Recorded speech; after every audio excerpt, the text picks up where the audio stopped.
Welcome into the Talkin Tide podcast on the Reier on YouTube channel. I'm Chase Goodbread Sports columnist with the Tuscaloosa News. Travis Reier of the Reier on YouTube channel with you. Of course, be sure to give Reier on YouTube a like and a subscribe. Mash those buttons for Travis. It's fantastic content all over the place on Reier on YouTube, but we're focused here on Alabama fall camp. Travis, the Crimson Tide has one of two fall scrimmages in the books, the final one upcoming on Saturday, but plenty to get into as the Crimson Tide steams toward an August 30th opener in Tallahassee.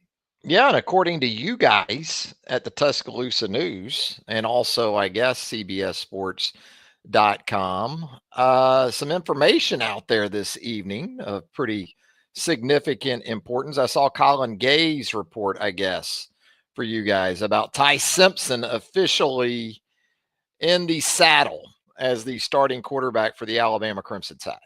Yeah, tip of the cap to Colin for getting that first. Apparently, not apparently, Ty Simpson learned today, as did the team, that he will be the starter to open the season. I would imagine that the next time Kalen DeBoer, maybe not the next time, maybe he waits until Monday of game week. Who knows? That's what Nick Saban used to do. Eventually, DeBoer is going to let us know. But this has been in the cards for a while too, though, Travis, right? Not a shocker to anybody. A fourth-year guy who's been around the program and was dubbed the presumed starter at the end of spring practice gets the nod after a scrimmage, by the way, in which he performed pretty well from my understanding this past Saturday. Yeah, we'd heard multiple times the old, if we played today, right, Ty would be the guy. That's a change from Nick Saban, right?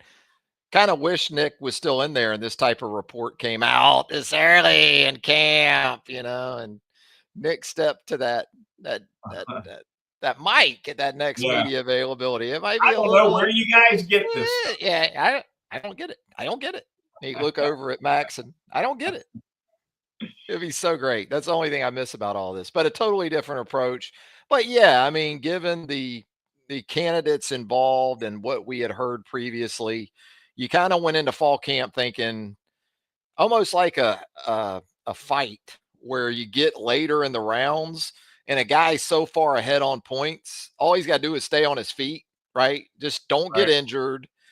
Don't have some type of crash out in fall camp. And as you said, with Ty's experience and his maturity, you didn't anticipate the latter being an issue. You can't really control the former as much.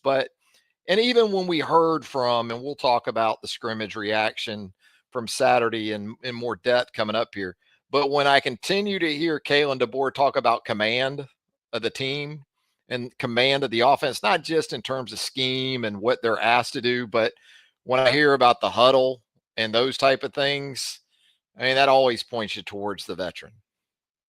It does. And, one of the things that DeBoer noted in his comments after the first scrimmage was, hey, no interceptions during the scrimmage. Also said there's only been about 3 picks all camp. Yeah. Adding together all the 7-on-7 and all the 11-on-11 that gets done in practices. And so by all accounts, all 3 quarterbacks have done a good job of taking care of the football. But as you and I have talked about on this podcast in recent weeks, that's first and foremost. You would expect a guy like Ty Simpson as the veteran, as the fourth-year guy, to protect the ball better than the others. Sounds like they've all done a pretty good job of it. But my point being, Travis, a turnover bug for Ty Simpson, probably one of the only things that could have torpedoed his ascent to starting status. Don't get to see a lot of teamwork, if any of teamwork, this time of year, scrimmage work for that matter. And so what you hope in sort of response to that good news that the quarterbacks have taken care of the ball is that they haven't been check down Charlies every time out. You know what I mean? Afraid to make mistakes don't want to lose the job, but you still got to go out and win it. So I still think that'll be interesting to follow as we get into the season opener in the game against Florida State, because we've talked about how I've definitely harped on the need for more of the quick game than we saw the last 2 years with Jalen Milroe. But what you didn't worry about with Jalen was pushing the ball down the field to your playmakers. So maybe a little bit of the reverse. I think Ty can do it. It's just going to be interesting to see if they're maybe as impactful in the intermediate to deeper areas of the field with Ty Simpson. And look, this guy's a former 5-star prospect. So in terms of physical attributes and those type of things, he wouldn't have garnered that type of status if he had any limitations. I don't think that's going to be a part of it at all. And just in terms of execution and being able to take advantage of these guys like Ryan Williams and Jeremy Bernard and Isaiah Horton and Rico Scott when you try to push it more than 8 to 10 yards up the field. No doubt. And you know, Jalen Milroe would have been well served to be a little bit more of a check down Charlie. He needed more check down Charlie. Yep. So sometimes obviously that's the right thing to do. I think you bring up a good point though, and a distinction ought to be made. When you say quick game, you're talking about short throws that are first smoke read. screens, RPO. Yeah. Yep. First read type of stuff, whereas check down says second read, third read. Yep. Get to your check down, right, as a part of your progression, a big time distinction there. But yeah, so we kind of had the expected affirmed for us or confirmed for us on Monday evening. But what about some other reactions from the scrimmage on Saturday? I'll tell you another one to me that was not surprising. I think some people thought it was maybe more of a competition going into the season anyway. I think that's interesting about quarterback too. I think Ty is the guy. I could see Ty being the guy for the duration of the season. That's my expectation.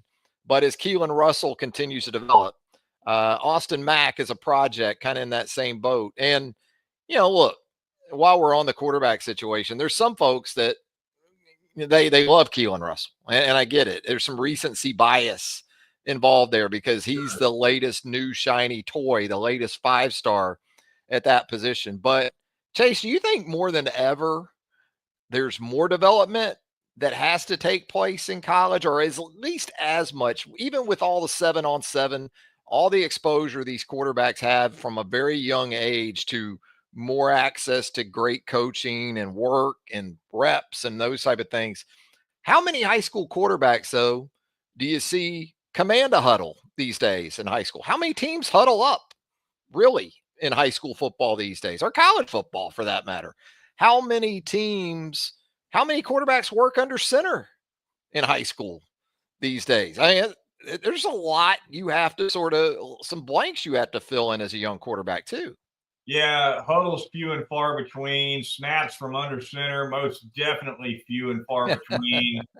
Commanding the offense used to mean a lot of both of those things. Now it has more to do, I guess, Travis, with how much confidence do the other 10 having the guy who's taking the snap, and it's huge. No question. Winning the team, as Nick Saban used to say, win the team.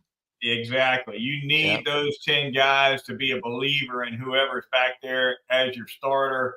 And, you know, it's Ty Simpson's show. And look, there's history for first-year starters who have been around a long time, seniors, etc., performing extremely well in this particular spot that Simpson is in. Go back to 2020, Mac Jones. Jake Coker won a national championship in his swan song. I've got a column along these lines that just dropped right before we came on air, as a matter of fact. Go back to Stedman Shealy, Travis, 1979. Number 10. Yeah. 1 year shot for Stedman as the starter, and he brought it home. But there have been some rough patches along those lines as well. John David Phillips, you know, it doesn't always go rosy for that guy. Yeah, last first-year starter too, who will make his first start in a true road setting. like Ty Simpson's going to do. Yeah. I'd be interested to see who that guy was. I think, you had some guys that obviously did it in neutral site type of situations in the Saban era, but true road situation like Ty Simpson's going to walk into. And, another veteran that I think we anticipated being the guy at his position going into the season, Jan Miller. And I know we heard that from Kalen after the scrimmage on Saturday too. Yeah, big performance apparently from Jam Miller, which you certainly like to see. Alabama needs more punch in the running game this season, no question about it. And they don't have a phenomenal running quarterback like Miller. Simpson can play. Simpson can move. Simpson can run. I don't mean to suggest he can't, but he's no Milrow when it comes to carrying the football. And so you're going to see, I think, more of a reliance on the backs, on the running game. Miller, obviously, in the center of that. Who's going to be the number two? Who's going to be getting most of the carries after Miller? It's an interesting question, right along with who's going to be the number two quarterback. It is that competition beyond Simpson. And, you mentioned Mac Jones in 2020. Mac had the benefit late in 2019. It wasn't to the benefit maybe of the Alabama football team, but after Tua went out at Mississippi State, an unintended benefit, deferred benefit, was Mac getting those opportunities at Auburn, even in a loss, the bowl game. Those that's something that even though Ty has been around in a similar type of fashion, he's not necessarily going into this with that same type of work under his belt. So he's a little bit more of a mystery. Now, we did see him a couple of seasons ago against South Florida. I get that. Off the bench, did an admirable job. Wasn't exactly dynamic. It was a rough weather day in Tampa. It was a rough offensive day for Alabama down in Tampa. But there's still going to be some intrigue and some mystery. I'm probably more in the boat with Ty Simpson than some folks are. But kind of like Alabama's kicker and punter too, I guess. We're not really going to know for sure until we see it in week one. Up front on the offensive line at the scrimmage, Travis, a little bit of news there. Jaden Roberts sat this scrimmage out. That left Cam Dewberry and Gino Vandermark as your starting guards for the scrimmage along that offensive line. And probably not, obviously, Roberts is a key peg up front. You want him as healthy as possible. He's a guy who battled through a lot of aches and pains last season, as a matter of fact. Assuming Roberts, though, is going to be fine, and it certainly sounds like this is nothing major, not necessarily the worst thing in the world to get somebody like a Dewberry some more reps up front with the ones. And also, I think sometimes when teams like Alabama go to the portal for a guy like Dewberry this last time around, or Gino Vandermark a year ago, some of the fans may look at that and go, well, what if we've got some really promising – look, there's areas where you're trying to stay old as long as you possibly can. And as we both know, Chase, offensive line is definitely one of those. So you're an Alabama fan now, you're thinking, oh, well, obviously you want to have Jaden ready to go for Florida State, if at all possible. But credit to Courtney Morgan and this staff for, kind of not assuming anything. You can't assume anything when it comes to offensive line or just about any position. But now you're able to plug and play with Vandermark and Dewberry, veteran guys, multi-year Power 4 guys from Michigan State and Texas A&M, respectively.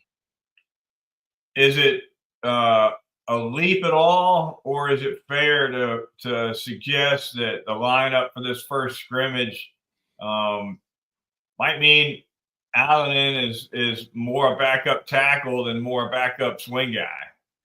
Yeah, I would take it that way. I mean, look, you've got a luxury right now on the interior. I don't think it's necessarily a knock on Olas, as it is, as we just talked about, this staff and this personnel department. It didn't assume anything when it came to those important spots. And I think Vandermark gives you value because he can swing between guard and center. But hell, if you have another injury, let's say to Dewberry, I mean, Right. Alinen has a lot of value because you can flip him in there if you need to. I think right now it's a good situation. What you don't want is another injury, because then you start bringing depth into tackle. You start robbing Peter to pay Paul as you start to have multiple injuries to guys that maybe you not just cross train. Everybody cross trains, but there's guys you cross train as a part of the plan week to Sure. week. And I think the guys we talked about are those kind of guys. Yeah, Oliver, by the way, has gotten a few practice reps at center too. So Yeah. they've given him a crack up and down, and obviously Vandermark is a guy who's gotten some action at the center position as well. So it's a big year for this Alabama offensive line. I think Will Conformi on the right side at that tackle spot is probably the most crucial peg, and maybe in terms of what fans don't quite know what they're going to get. Yeah. But big year for that offensive line. Looking to protect the quarterback a little better. And hey, Simpson's a different kind of guy to protect, right? I mean, obviously with Milroe, it's great that he had such phenomenal escapability in terms of how the offensive line pass protects, but it's a little bit of a two-sided coin too, Travis, because in pass protection, OL also likes to know where the quarterback is. And when you've got a guy like Milroe who can scamper at any moment and pretty much just do anything, sometimes it makes it a little trickier to not know where the quarterback's sitting back there. Yeah, it can be love-hate for the offensive line with a guy like that. When you whiff, you love a guy like that. Yeah, he can get the hell out of the way, avoid a pass rush. Griff Redmill, the former Alabama offensive lineman in the late 90s there, he told me the same thing about Sean Alexander as a running back. He said sometimes we get it blocked up perfect, and Sean would kind of go away from the scheme. Right. Yeah, and it would be frustrating. There'd be more times though where maybe we didn't exactly have it blocked up right, and Sean would make us all look like all Americans. So yeah, that brought back a pretty good story from Griff. But sure. And that's what you hope to see from Ty, is that, and one of the reasons why you feel more comfortable probably going with a guy like that is that if you protect him, he's going to stay in there, and he's not going to leave early. He's not going to ditch. He's not going to panic or maybe feel heat, feel ghost, see ghost, and he's going to get the ball to your playmakers. Yep, no doubt about it. The wide receiver position, obviously, we haven't touched on that yet, Travis, really quickly. Looks like strong camps thus far for both Ryan Williams and Jeremy Bernard.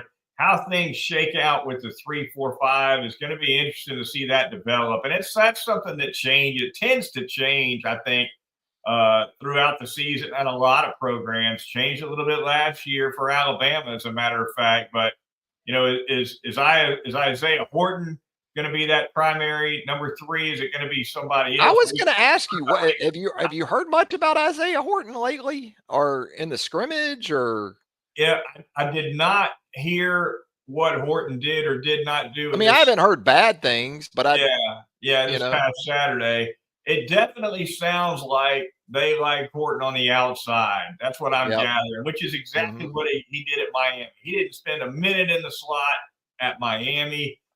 DeBoer did make a very brief mention a couple of weeks ago that he thought Horton had what it took to play inside in the slot, but it was almost a perfunctory comment. Got enough slot guys, don't you?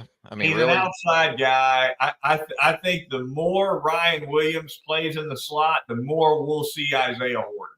Bernard can play in there. Ryan Williams.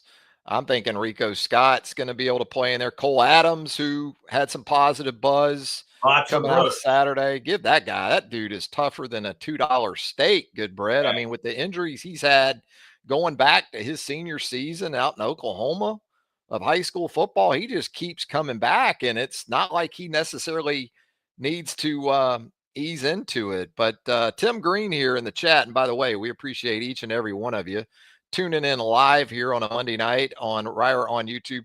Tim Green says he wants his wide receivers to be 5-star blockers again. It sounds like DeMarcus Shepard And Ryan Grubb put a pretty good emphasis on that, Chase. It's big for Shepard for sure. I think it's big for both of them. Shepard talked about it a whole lot last season, and that can't be overstated, really, Travis. I mean, obviously, up front is where the blocks have to happen to get a play off, but it's often the wide receiver block that means the difference between a gain of 8 and a gain of 60. You know, it's the one that can spring it on the perimeter. You can have it well blocked up front, and if you break down wide receiver wise with the blocking, well, maybe you get 6 or 8 yards, maybe you don't, but you rarely see running plays break for huge yards unless the wide receivers are doing their job. Yeah, I got to think that the old video archive there at the Mal Moore Athletic Facility, you can find some footage of Devontae Smith and some other cats blocking.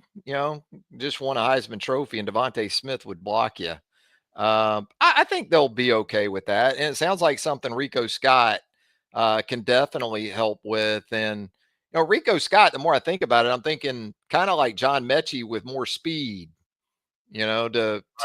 To make a comparison there, because Mechie would block you, and Mechie would also separate you from the football, like we saw in the 2020 SEC championship game. He would. Good set of hands. Heck of a route runner too. Really, a really strong all-around player for Alabama, and a guy who and he wasn't slow. Mechie was not slow, by the way. No. He was the unfortunate. He had some unfortunate timing, right? Because he was the guy who fortunate, sit behind that quartet of Smith and Ruggs and Waddle and Judy. He was with Jameson too, right? Yeah, they both got injured in that 2001 stretch run that was obviously very defining to that team's title chances. But I guess the other way to look at that too is when you got that other guy on the other side, you see a lot of man coverage. Yes. Yeah, no question about it. How about the defensive side of the football, Travis? Let's touch on that really quickly before we get out of here. It's a stout defense. We've talked about it. I think this defense is going to be very good. I don't know if I don't yet know if they'll have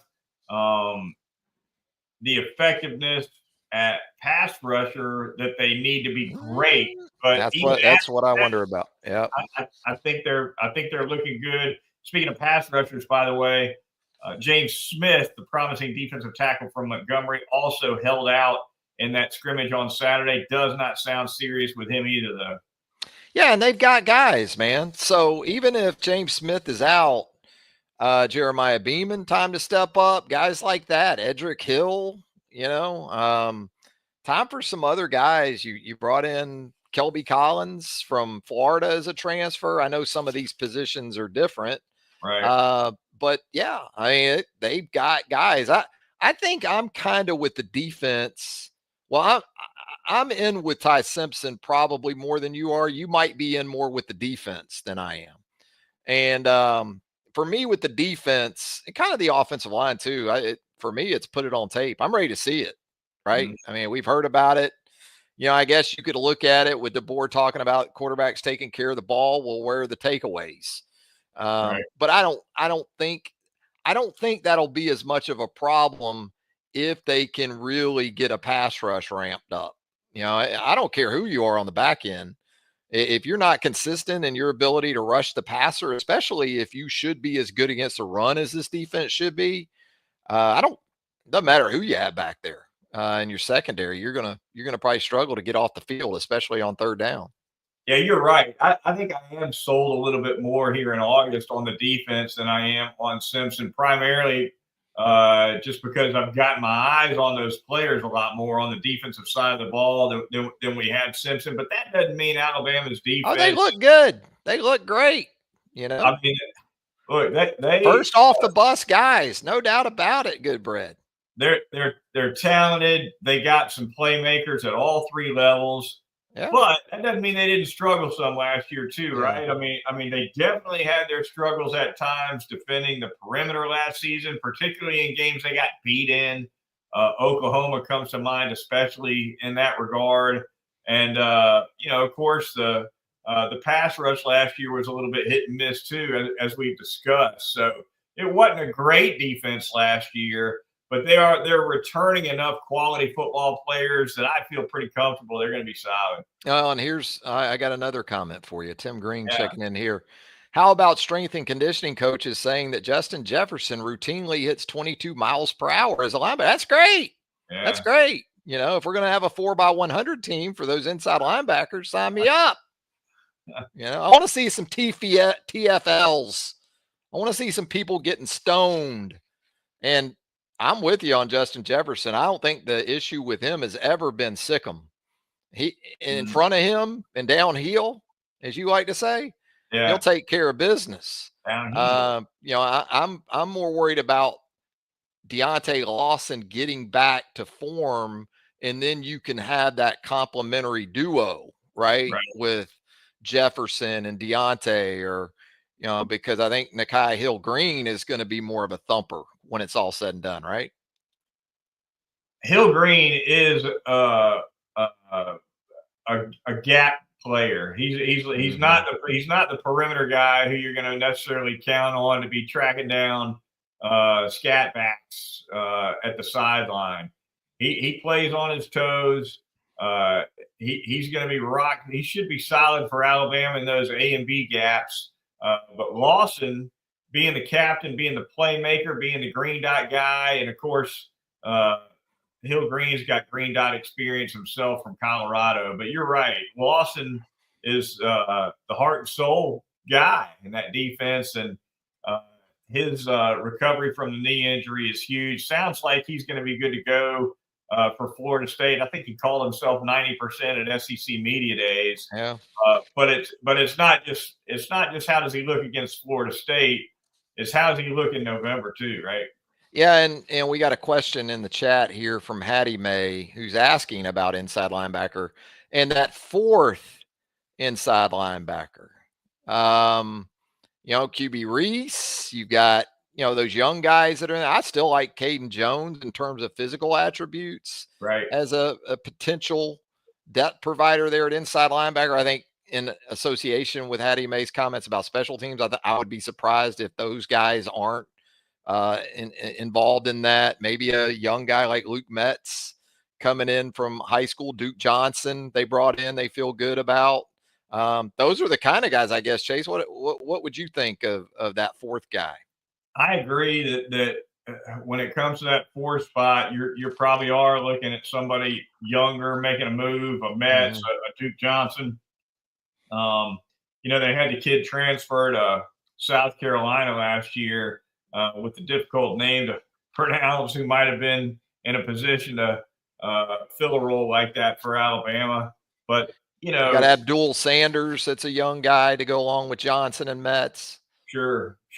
Any of those guys. And look, all it takes is, we saw Kane Womack play three inside linebackers last year quite a bit. I mean, we saw plenty of Jefferson, right? Obviously, Lawson and Campbell were your starters, but we saw plenty of Jefferson last year. Sometimes we saw all three of those guys on the field at the same time, maybe with Campbell lined up on an edge.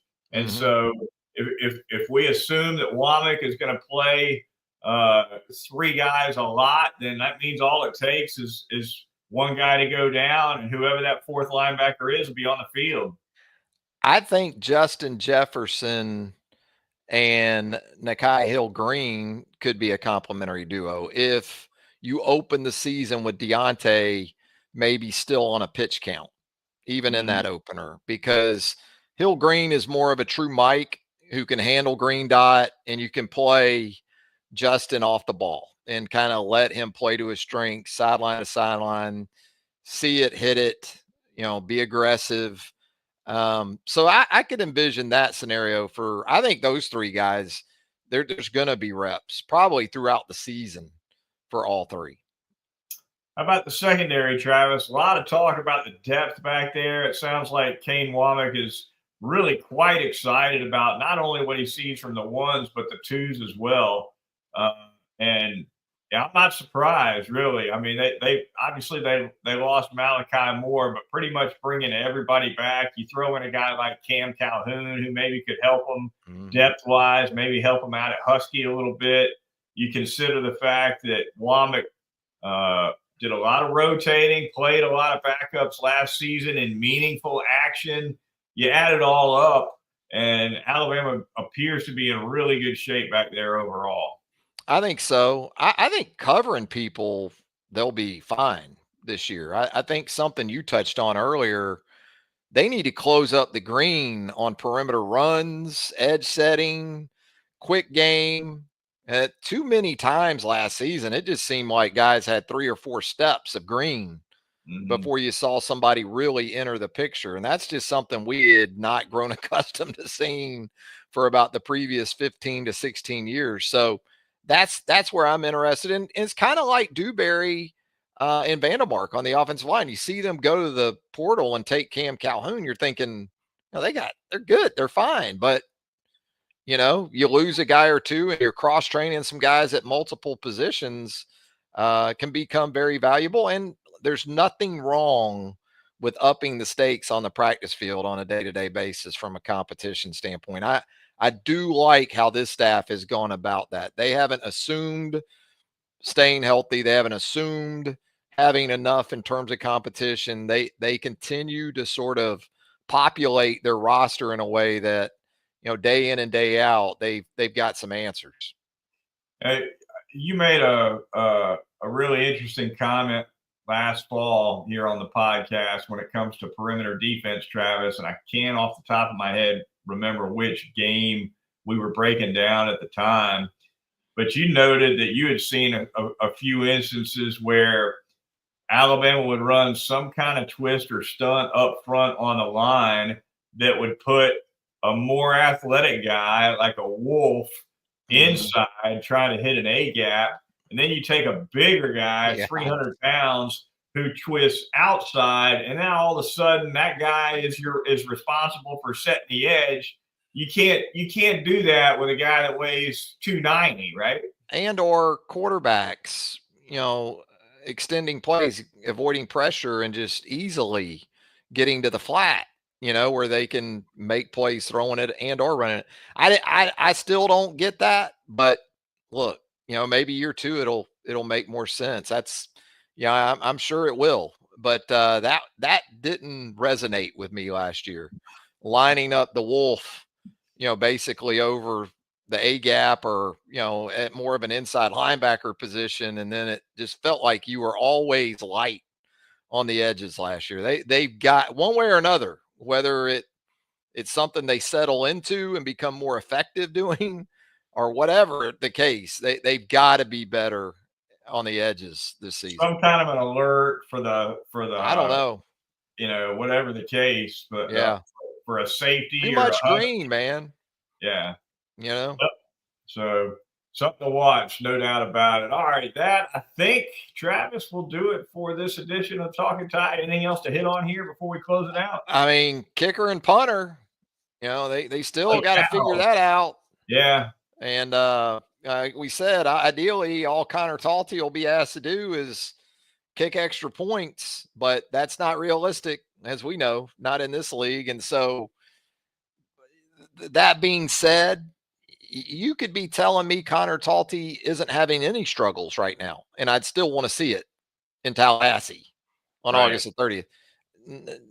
Yeah, ideally he would be perfect going into the season, but either way, with kickers, you just really don't know until it's real. No, you don't. It's a pressure position, a lot like quarterback that way. Yep. Spotlight's on you. And, even more so with kickers, you got one shot out there to make a difference. A lot of times you only go in the game for one snap that's with the game on the line. So got to have somebody that can handle that. Did you see, by the way, I didn't even catch this until the other day. It's been a couple of weeks now. Did you see that Georgia had the first team preseason all SEC specialist at every single position? Kicker, punter, long snapper. They've always been that way, Goodbread. I mean, you go back to Kevin Butler and those guys, showing how, Yeah. you know, I remember old I Kevin. am. Yeah. Kevin Butler from 60 to Ty Clemson, I think 1 year in Sanford Stadium. Now, different era back then in terms of rules and things, but Georgia and Auburn, when you talk about SEC specialists, specifically Alabama fans freak out about their specialists, but Alabama's had better specialists than a lot of Alabama fans would lead you to believe. They've had some rough ones too. Don't get me wrong.